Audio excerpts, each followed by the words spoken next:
മാറാട് ഇതേപോലെ തന്നെ മാറാട് ആക്രമണത്തിൽ പ്രതികളായ ഏതാണ്ട് മൊത്തം പ്രതികളിൽ 38 പേർ CPM പ്രവർത്തകരാണ്.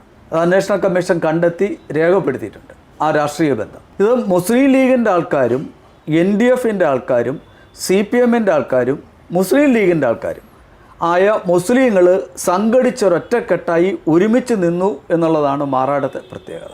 ഏതാണ്ട് 300-ലേറെ പ്രതികളുണ്ടായിരുന്നു. ഈ 300-ലേറെ പ്രതികളിലാണ് 38 പേര് CPMകാരാവുന്നത്. അപ്പോൾ CPMന് ഇതിനകത്ത് ബന്ധമില്ലെന്നോ അല്ലെങ്കിൽ CPM കലാപത്തിൽ പങ്കെടുത്തിട്ടില്ലെന്നോ പറയാൻ കഴിയില്ല.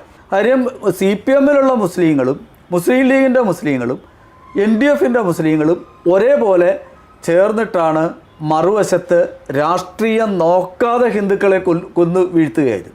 അവിടെ രാഷ്ട്രീയം പരിഗണിച്ചിട്ടേയില്ല. ഇരകളുടെ ഇര ഹിന്ദു ആണോ എന്ന് മാത്രമേ നോക്കിയിട്ടുള്ളൂ. ഇത് അന്വേഷണ കമ്മീഷൻ വളരെ വ്യക്തമായിട്ട് റിപ്പോർട്ടിൽ തോമസ് പി ജോസഫ് ചൂണ്ടിക്കാട്ടിയിട്ടുണ്ട്.